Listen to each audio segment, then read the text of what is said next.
नमस्कार मित्रों, स्वागत है आपका परम भक्ति साधना चैनल में। सनातन धर्म में माना जाता है कि मोक्ष की प्राप्ति चिता की अग्नि से संभव है, तो फिर नन्हे और मासूम बच्चों के लिए यह नियम क्यों बदल जाता है? क्यों उन कोमल शरीर को अग्नि को सौंपना शास्त्रों में वर्जित माना गया है? क्या आप जानते हैं कि इसी अग्नि के सामने एक ऐसा शरीर भी आता जिसे छूने से आग भी डरती है, एक ऐसा शव जिसे देखकर अग्निदेव भी अपने हाथ पीछे खींच लेते हैं। हिंदू धर्म में हर किसी को अग्नि से जलाया जाता है, लेकिन नन्हे फूल से बच्चों को नहीं। उन्हें ठंडी मिट्टी के अंधेरे के गर्भ में वापस सुला दिया जाता है। क्यों? यह प्रश्न साधारण लग सकता है, लेकिन इसका उत्तर बेहद चौंकाने वाला है। इस गहरे रहस्य का उद्घाटन स्वयं भगवान श्री कृष्ण ने देवर्षि नारद के समक्ष किया था।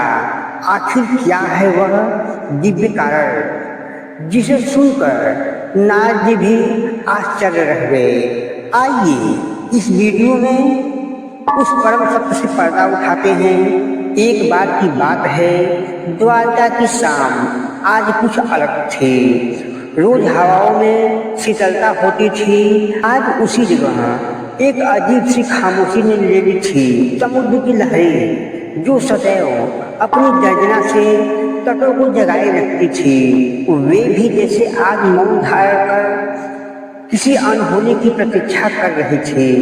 श्री कृष्ण जी अपने महल के उपवन में अकेले बैठे थे। उनकी उंगलियां उनकी प्रिय बांसुरी पर थी, जिसे बजाते ही तीनों लोग मंत्रमुग्ध हो जाते थे। लेकिन आज उनके ओठ स्थिर थे, वे कुछ नहीं बजा रहे थे, बस शून्य में निहार रहे थे, जैसे वे उस सन्नाटे को सुन रहे हो जो आने वाला तूफान का संकेत था। तभी आकाश मार्ग से एक ध्वनि गुजरी, लेकिन यह वह ध्वनि नहीं थी जिसका द्वारका अभ्यस्त थी। बिना की टूटी हुई बांसुरी तान सुनाई दी, जिसमें संगीत कम और पीड़ा अधिक थे। नारद मुनि वहां प्रकट हुए, वही नारद जी जिनके आगमन से वातावरण में नारायण नारायण का उल्लास भर जाता था। आज बिल्कुल शांत थे। उनके चेहरे पर आज कोई जिज्ञासा नहीं थी, कोई नई खबर सुनाने का उत्साह नहीं, बल्कि एक गहरी पीड़ा और सुलझाने वाली उलझन की लकीरें थी। उनकी आंखों में वह चमक नहीं थी, बल्कि एक ऐसा प्रश्न था जिसने उनकी शांति छीन ली थी। श्री कृष्ण जी ने बिना मुड़े, बिना उनकी ओर देखे ही मानो उनके मन के भीतर झांकते हुए कहा, देवर्षि, आज आपकी वीणा की तान बेसुरे क्यों है? यह तो कभी नहीं होता था। और आपके मन का कोलाहल यह तो बाहर चल रहे हैं, समुद्र के तूफान से भी कहीं अधिक तेज है। आज आप समाधान लेकर नहीं, शंका लेकर आए हैं। नारद मुनि श्री कृष्ण जी के चरणों के पास बैठ गए। उनका शरीर स्थिर पड़ गया था। उन्होंने एक गहरी सांस ली और भारी स्वर में बोले, केशव, आप तो अंतर्यामी हैं, फिर भी आज मुझे कहना होगा। आज मैं मृत्यु लोक से, उस धरती से एक ऐसा दृश्य देखकर आ रहा हूँ जिसने मेरे समस्त ज्ञान, मेरे सारे तर्कों को चुनौती दे दी है। प्रभु, मैं वहाँ मृत्यु रूप के दो रूप देखे। एक तरफ मैंने पिता को देखा, उनके बूढ़े पिता की मृत्यु हुई, शरीर जर्जर हो चुका था। उसने पूरी विधि विधान से चिता जलाई, अग्नि ने उस शरीर को भस्म किया, पंचतत्व में विलीन किया, और वहां खड़े सबने हाथ जोड़कर कहा, इन्हें मुक्ति मिल गई। वह दृश्य संतोषजनक था। केशव, नारद का स्वर अचानक कांपने लगा। उनकी आवाज में एक रूह कपा देने वाली नमी आ गई, लेकिन ठीक उसी समय उसी शमशान के दूसरे वीराने कोने में मैंने एक बदनसीब माँ को देखा। उसकी गोद में उसका 3 वर्ष का मृत बालक था, एक फूल जैसा कोमल शरीर। प्रभु, वो माँ अपने बच्चे को अग्नि नहीं दे पाई। लोगों ने कहा बच्चों को जलाया नहीं जाता है, और उस माँ की चीखों के बीच उस बच्चे को उस ठंडी अंधेरी मिट्टी में गाड़ दिया गया। नारद ने आवेश में आकर पूछा, क्यों केशव, यह भेद क्यों? क्या उस नन्हे बच्चे को मुक्ति नहीं चाहिए? क्या अग्नि उस पर दया नहीं करती? हम कहते हैं कि अग्नि पावक है, यह सब कुछ शुद्ध करके आत्मा को मुक्त कर देती है। तो फिर उस मासूम को उस शुद्धि से वंचित क्यों रखा गया? उसे कीड़ों मकोड़ों के बीच मिट्टी में क्यों दफनाया गया? अगर अग्नि ही मोक्ष का द्वार है तो उस बालक के लिए वह द्वार बंद क्यों था? यह अन्याय नहीं तो और क्या है? श्री कृष्ण जी धीरे से मुस्कुराए, लेकिन यह मुस्कान मनोरंजन वाली नहीं थी। उनकी आंखों में एक गहरा सागर था जिसमें अनंत करुणा थी।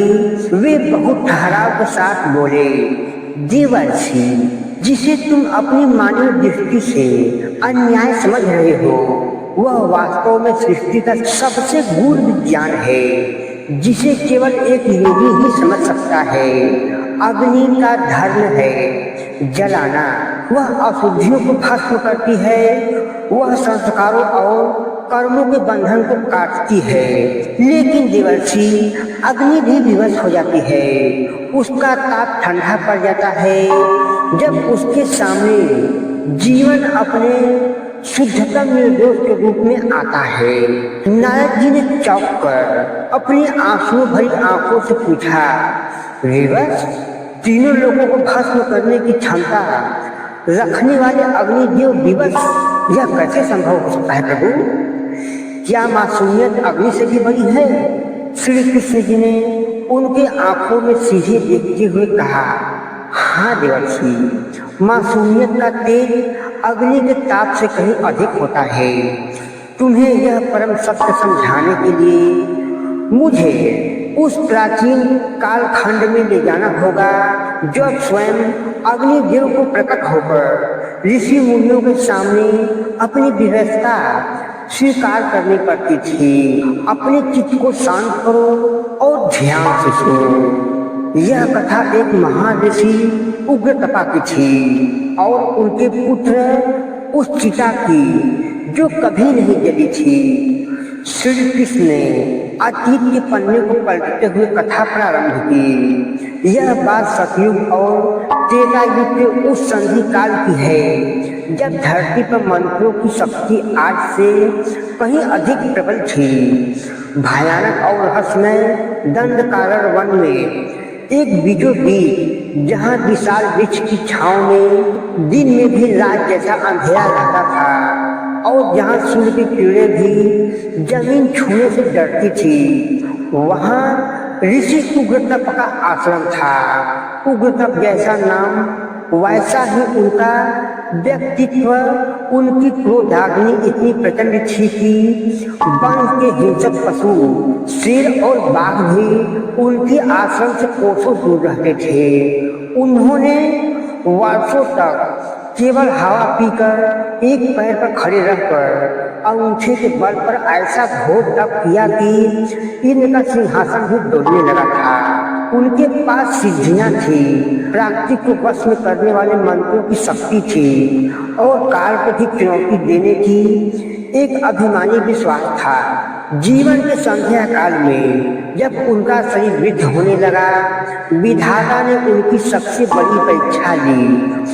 उन्हें एक पुत्र रत्न की प्राप्ति हुई जिसका नाम रखा गया विश्वांभर। विश्वांभर वह बालक साधारण बालक नहीं था देवर्षि। उनकी आंखों में एक ऐसा अलौकिक तेज था जो भी उसे देखता अपने सारे दुख, सारी थकान भूल जाता। ऋषि उग्रताप जो कभी देवताओं के आगे भी नतमस्तक नहीं हुए, अब अपने पुत्र की तोतली बोली और निश्चल हंसी के आगे दिवस थे। उनका वज्र जैसा कठोर हृदय अब मोम की तरह पिघल चुका था। उन्हें अहंकार था कि उनका पुत्र अजर अमर है, क्योंकि वह एक महातपस्वी की संतान है जिस पर मृत्यु की छाया भी नहीं पड़ सकती है। लेकिन नियति किसी के अहंकार को नहीं बख्शती। जब विश्वाम्भर मात्र 3 वर्ष का हुआ, एक अमावस्या की रात अचानक आश्रम का वातावरण बदल गया। सूखे पत्ते वृक्ष से नीचे गिर गए। आश्रम की गायें भय से चीखने लगी। विश्वाम्भर जो शाम तक आंगन में खेल रहा था, अचानक मूर्छित होकर गिर पड़ा। उसका शरीर बर्फ की सिल्ली जैसा ठंडा पड़ने लगा, लेकिन उसका माथा अग्नि की तरह तप रहा था। ऋषि उग्र तब घबरा गए। उन्होंने अपनी सारी सिद्धियां, सारा संचित ज्ञान दांव लगा दिया। उन्होंने महामृत्युंजय मंत्र का ऐसा जाप किया जिसका नाम पूरे दंडकारक मन में गूंज उठा। उन्होंने पाताल और आकाश से दुर्लभ जड़ी बूटियां मंगवाई, उन्हें पीसकर बालक के कंठ में डाला। लेकिन उस रात मंद शक्तिहीन हो गए थे। औषधि मिट्टी बन गई थी। ऐसा लग रहा था मानो स्वयं यमराज अदृश्य रूप में आश्रम के द्वार पर खड़े हो गए हैं और ऋषि की हर कोशिश का मौन को उपहास कर रहे हो। ब्रह्म मुहूर्त से ठीक पहले जब भोर का तारा निकलने ही वाला था, विश्वाम्भर की सांसें थम गई। एक गहरी हिचकी और फिर सब शांत हो गया। वो नन्हा सा फूल खिलने से पहले ही मुरझा गया। ऋषि उग्रताप का विलाप पहले शोक में फिर भीषण क्रोध में बदल गया। उन्होंने आसमान की ओर मुट्ठी बंद कर दहाड़ा, मैंने जीवन भर धर्म निभाया, कठोर तप किया और मुझे यह फल मिला। मैं अपने पुत्र को साधारण मृत्यु नहीं मरने दूंगा, मैं उसे मोक्ष दिलाऊंगा, ऐसे परम मोक्ष जो देवताओं को भी दुर्लभ हो। ऋषि ने संकल्प लिया कि वे अपने पुत्र का अंतिम संस्कार साधारण लकड़ों से नहीं बल्कि विशिष्ट मलगृह, चंदन और देवाकाष्ठ से करेंगे। शमशान घाट में एक विशाल चिता सजी थी। ऋषि ने उसमें इतना शुद्ध घी डाला कि उनकी दुर्गंध से पूरा वन महक उठा हो, मानो कोई यज्ञ हो रहा हो। ऋषि उग्रतप ने कांपते हुए हाथों में जलती हुई मसाल ली। उनकी आंखें लाल थी, आंसू और क्रोध के मिश्रण से ढक रही थी। उन्होंने मंत्र उच्चारित किया, हे अग्निदेव, हे पावक, इस शरीर को ग्रहण करो, इसे पंच तत्वों में विलीन करो और परम गति प्रदान करो। ऋषि ने पूरे वेग से मसाल चिता में डाली। सूखी लकड़ियां घी से लथपथ थी। नियम के अनुसार उन्हें बारूद की तरह भभक कर जलना उठना चाहिए। लपटें उठी थी। उन्हें लकड़ियों को अपनी आगोश में लिया। नृत्य करती हुई लपटें ऊपर चढ़ी, लेकिन देवर्षि वहाँ एक चमत्कार हुआ। जैसे ही वे लपटें बालक विश्वाम्भर के कोमल शरीर की ओर बढ़ी, वे बुझ गई। जैसे वे लपटें उस शरीर को छूने से डर रही हो, जैसे किसी ने अदृश्य फूंक मारकर उन्हें बुझा दिया हो। ऋषि हैरान रह गए। उन्होंने सोचा शायद हवा तेज है। उन्होंने दोबारा प्रयास किया और अधिक घी डाला, कपूर जलाया, फिर से आग लगाई, अग्निदेव का आवाहन किया, लेकिन परिणाम वही। लकड़ियां जलती मगर बालक के शरीर के पास नहीं आते। अग्नि अपना स्वभाव छोड़ देती, ठंड पड़ जाती, चिता दहक रही थी, पर बालक का शरीर फूलों की तरह ताजा और सुरक्षित था। अग्नि उसे छूने को तैयार भी नहीं थी। इस बार जो दृश्य उपस्थित हुआ वह रंगोटे खड़े कर देने वाला था। चिता के चारों ओर उग्र लपटें उग्र होकर नाच रही थी, लकड़ियां धो धो कर जल रही थी। लेकिन आश्चर्य, उन लकड़ों के बीच रखा बालक का शरीर पूरी तरह सुरक्षित था। उसके रेशमी वस्त्रों का एक धागा तक नहीं सूखा था।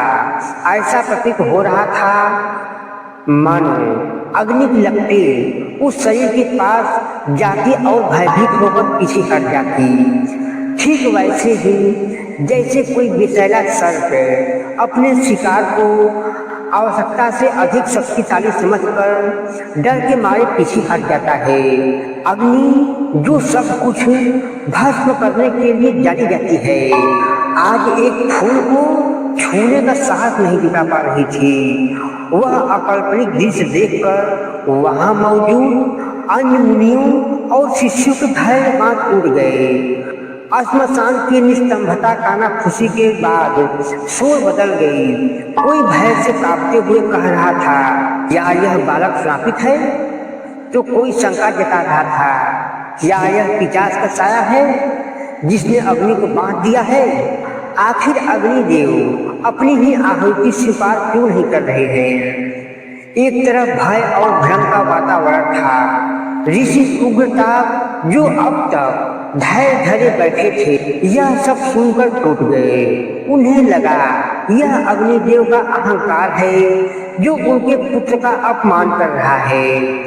यह पिता की ममता और एक महान तपस्वी का अहंकार आपस में टकरा गए। उनका चेहरा क्रोध से टमटमा उठा।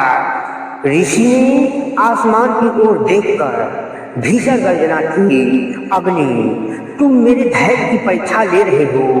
क्या तुम भूल गए मैं कौन हूँ? मैं उग्रताप हूँ। अगर तुम मेरे पुत्र के नाश्वर शरीर को नहीं जला सकते तो इसका अर्थ है कि तुम में अब वह पवित्रता शेष नहीं बची। तुम अपवित्र हो गए हो।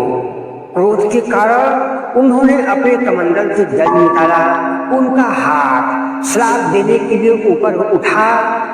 वातावरण में जैसे बिजली दौड़ गई। उन्होंने ललकारा, प्रकट हो अग्नि, अभी इसी क्षण बताओ, वरना आज मैं तुम्हें अपने तपोबल से तुम्हें श्राप देकर इस सृष्टि से सदा के लिए लुप्त कर दूंगा। तब तक एक भयानक गर्जना हुई जिसने धरती और आकाश को हिला दिया। शमशान भूमि भी थर्राने लगी। चिता की बुझी हुई राख के बीच एक विशाल स्तंभ जैसा प्रकाश प्रकट हुआ। वो प्रकाश इतना तीव्र था कि आंखें चौंधिया गई। तापमान बढ़ गया। वहां दूर खड़े लोगों की त्वचा झुलसने लगी। स्वयं अग्निदेव प्रकट हुए। उनका रूप विकराल था। 7 जिह्वाएं लटका रही थी जो आकाश को चूम रही थी। लेकिन आश्चर्य, उनकी आंखों में ऋषि के प्रति क्रोध नहीं, बल्कि एक अजीब सी विवशता, एक अजीब सी लाचारी।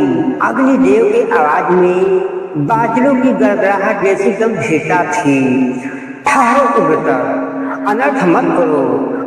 अपने वर्षों के वर्जित तपोबल को क्रोध में आकर श्राप देने में व्यर्थ मत बहाओ। ऋषि उग्रतपा जो क्रोध में भी पुत्र वियोग में भी जल रहे थे, रोते हुए और चिल्लाते हुए बोले, तो जलाते क्यों नहीं? क्या मेरे पुत्र का सही पत्थर का है? तुमने लंका जलाई, तुमने खांडव वन जलाया। तुम पल भर में पूरे संसार को भस्म कर सकते हो, तो इस 3 हाथ के बालों को जलाने में तुम्हारे हाथ क्यों कांप रहे हैं? न्याय करो अग्निदेव, न्याय करो। अग्निदेव ने अत्यंत शांत और गंभीर स्वर में कहा, ऋषिवर, अपने क्रोध को त्यागिए और अपनी दिव्य दृष्टि खोलिए। देखिए सत्य क्या है। मैं दाहक हूँ, मैं जलाता हूँ, लेकिन मैं क्या जलाता हूँ? मैं शरीर को नहीं जलाता, मैं उस गंदगी को जलाता हूँ जो आत्मा के ऊपर परतों की तरह कही होती है। अग्निदेव ने सृष्टि का नियम समझाते हुए आगे कहा, ऋषिवर, जब कोई मनुष्य जीवन जीता है तो वह कर्म करता है, वो झूठ बोलता है, छल करता है, वासना में डूबता है, क्रोध करता है, प्रेम और घृणा के अदृश्य बंधन में बनता है। यह सब संस्कार बनकर उसके शरीर के पोर पोर में उसकी हड्डियों में बस जाते हैं। उसका शरीर इन विकारों से कठोर और अशुद्ध हो जाता है। मृत्यु के बाद आत्मा उन अशुद्ध शरीर को छोड़ना नहीं चाहती है, क्योंकि उसे उससे मुक्त होता है। तब मुझे अग्निदेव को उस मोह के बंधन को तोड़ने के लिए उस अशुद्ध शरीर को जबरन जलाकर नष्ट करना पड़ता है। दाह संस्कार शरीर को मिटाना नहीं, बल्कि यह एक युद्ध है। ऋषिवर उस अशुद्ध के खिलाफ जो आत्मा को मुक्त नहीं होने देती। फिर अग्निदेव ने उस मृत शरीर बालक की ओर इशारा किया और पहली बार देवताओं के चेहरे पर एक नमन का भाव आया। वे बोले, परंतु इसे देखिए ऋषिवर, अपनी दिव्य दृष्टि से इसके मस्तक को पढ़िए। इस नदी जान ने अभी जीवन देखा ही कहाँ है। इसके मन में ना अहंकार है, ना तू का द्वेष है। इसने ना कभी झूठ बोला और ना कभी किसी का बुरा चाहा। इसकी आत्मा पर कर्मों का पाप या पुण्य का कोई भी फर्क नहीं है। ऋषिवर, यह शरीर नहीं है, यह तो जमी हुई कोसों की बूंदें हैं। यह साक्षात ईश्वर का ही विशुद्ध रूप है। अग्निदेव का स्वर अब विनम्र और प्रार्थना पूर्ण हो गया। मैं अशुद्धियों को जला सकता हूँ, पवित्रता को नहीं। जो पहले से ही कुंदन है उसे आग में डालकर मैं क्या सिद्ध करूँगा? यदि मैं इसे जलाने का प्रयास भी किया तो यह ब्रह्म हत्या के समान पाप होगा। ऋषिवर समझिए, यह कच्चा घड़ा है। एक कुम्हार पके घड़े को तो तोड़ सकता है, लेकिन कच्चे घड़े को आग में ना ही पकाया जाता है और ना ही तोड़ा जाता है। अगर कच्चा घड़ा खंडित हो जाए तो उसे फेंका नहीं जाता है, उसे वापस गीली मिट्टी में मिला दिया जाता है, ताकि कुम्हार उसे फिर से एक नया रूप दे सके। अग्निदेव ने अंतिम निर्णय सुनाते हुए कहा, इसे मुझे मत सौंपिए। अग्नि इसका घर नहीं, इसे उसकी गोद में दीजिए जो इसकी असली माँ है, धरती माँ। इसे बीज की तरह बोइए। अगर आप बीज को जला देंगे वह राख बन जाएगा, लेकिन यदि आप उसे धरती में बोएंगे तो वह विश्राम करेगा, अपनी जड़ों को पुनः प्राप्त करेगा और एक दिन फिर से नए जीवन के रूप में खिल उठेगा। अग्निदेव के यह वचन सुनकर ऋषि उग्रताप का शरीर कांप उठा। उनके हाथों से कमंडल का जल छूटकर गिर गया, जिससे वे अभी श्राप देने वाले थे। उनका सारा क्रोध आंसुओं के सैलाब में बह गया। उन्हें अपनी भूल का एहसास हुआ। वे अपने अहंकार में मोक्ष की जिद कर रहे थे, जबकि उनका पुत्र तो पुनर्जन्म की यात्रा पर था। वह अभी जीवन की कक्षा से उत्तीर्ण नहीं हुआ था। उसे तो बस अगली कक्षा में प्रवेश चाहिए था। उसे मुक्ति नहीं, नया अवसर चाहिए था। ऋषि ने कांपते हुए हाथों से चिता बुझा दी। उन्होंने अपने पुत्र के शरीर को अपनी गोद में उठाया, ठीक वैसे ही जैसे उन्होंने पहली बार उठाया था। वे उसे लेकर वन के शांत और पवित्र कोने में गए। वहां उन्होंने धरती में अपने हाथों से एक गड्ढा खोदा। उसे कब्र नहीं कहा जा सकता था, वह तो एक पालना था। ऋषि ने बालक को उसमें लिटाया, उसके माथे को बार बार चूमा। उस पर मिट्टी डालते हुए ऋषि को लगा कि वह अपने बेटों को दफना नहीं रहे हैं, बल्कि एक अनमोल बीज को सुरक्षित रख रहे हैं। उन्होंने प्राप्ति के धरोहर को प्राप्ति को लौटा दिया। श्री कृष्ण जी ने कहानी समाप्त करते हुए एक गहरी दीर्घ सांस ली। उनकी दृष्टि नाग पर नहीं बल्कि क्षितिज के पार थी, मानो वे सनातन सत्य को देख रहे हैं। उनकी आवाज अब केवल एक मित्र की नहीं बल्कि उस जगत गुरु की थी जो आत्मा के रहस्य को खोलता है। वे बोले, इसीलिए हमारे सनातन धर्म के विधान में दो ही प्राणियों को अग्नि में नहीं तपाया जाता है, एक परम सन्यासी और दूसरा अवनोद शिशु। और इन दोनों के पीछे का विज्ञान बहुत गहरा है। श्री कृष्ण जी ने अपनी बातों का विस्तार देते हुए कहा, जो जीवित रहते हुए ही अपनी काया को तपा चुका होता है, देवर्षि जब कोई संन्यास लेता है तो वह बीजा होम करता है, अपने जनेऊ को, अपने कुल को, अपने नाम को, अपने अहंकार को अपनी ही तपस्या की अग्नि में आहुति दे देता है। उसका शरीर अब केवल हाड़ मांस का ढांचा नहीं रहता, वह एक मंदिर बन जाता है जिसमें ईश्वर का वास होता है। और देवर्षि मंदिरों को जलाया नहीं जाता है, उन्हें भूमि समाधि दी जाती है ताकि उनका शरीर पवित्र धरती में मिलकर उसे भी तीर्थ बना दे। श्री कृष्ण थोड़ा रुके, उनकी आंखों में वात्सल्य भर आया।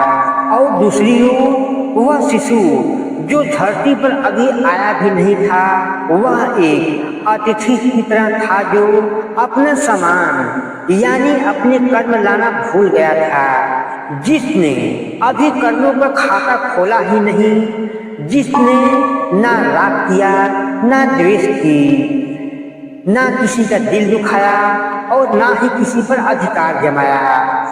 उसका शरीर तो उस मिट्टी के लौदे जैसा था जिस पर अभी दुनिया की कोई छाप नहीं पड़ी। उसे अग्नि में जलाना उस असंभव को नष्ट करना है जो भविष्य में फिर से खिल सकती है। श्री कृष्ण जी ने नारद के कंधे पर हाथ रखते हुए अंतिम सत्य कहा, अग्नि केवल उसे जलाती है जिसमें ईंधन होता है, लेकिन सन्यासी का मैं मर चुका होता है और बच्चे का भी मैं अभी जमा नहीं होता है। यह दोनों ही निर्दोष हैं, यह दोनों ही अग्नि परीक्षा से परे हैं। इन्हें अग्नि की दाह नहीं बल्कि धरती की गोद चाहिए। धरती जो माँ है, जो सन्यासी को अपने भीतर समेट कर विश्राम देती है और शिशु को अपने गर्भ में लेकर फिर से एक नए जीवन के लिए तैयार करती है। नारद मुनि जो कथा के आरंभ में प्रश्न लेकर आए थे, अब उनकी आंखों से अविरल आंसू बह रहे थे। उनका हृदय भर आया था। उनकी जिज्ञासा अब भक्ति और ज्ञान में बदल चुकी थी। उन्होंने हाथ जोड़कर मस्तक झुकाकर कहा, हे केशव, आज मेरे नेत्र खुल गए। आज मैं समझ गया कि शमशान में वहाँ माँ क्यों रो रही थी। जब उसके बच्चे को दफनाया जा रहा था, शायद उसकी ममता नहीं जानती थी कि अग्नि उस फूल को नहीं जला सकती है। उसे भी पता था कि उसका बच्चा मरा नहीं है, बस माँ धरती की गोद में सोने गया है फिर से जागने के लिए। और दोस्तों, इस तरह वो रहस्य सुलझ गया। तो अगली बार जब आप किसी नन्हे फरिश्ते को धरती की गोद में जाते हुए देखो तो शोक ना करें, बल्कि यह याद रखें कि अग्नि केवल उसे ही जलाती है जिसमें अहंकार का ईंधन होता है। मासूमियत तो आग से ही ज्यादा पावन होती है, जिसे स्वयं अग्नि भी नमन करती है। तो मित्रों, आपको यह कथा कैसा लगा? कृपया करके अपने मन के विचारों को कमेंट बॉक्स में अवश्य ही लिखिएगा दोस्तों। और मित्रों, अगर आपने चैनल को सब्सक्राइब नहीं किया है तो इसे सब्सक्राइब अवश्य ही कर लें, क्योंकि इसी तरह का कथा, कहानियाँ, आरती, वंदना इत्यादि चीज़ों को लेकर मैं अपने चैनल परम भक्ति साधना पर आता रहता हूँ। तो मित्रों, इसका आनंद उठाने के लिए इसे आप सब्सक्राइब अवश्य ही कीजिएगा। और मित्रों, इसे अपने दोस्तों के साथ शेयर करना बिल्कुल ही ना भूलिएगा। धन्यवाद मित्रों। अब हम फिर मिलेंगे आपसे अगले वीडियो में।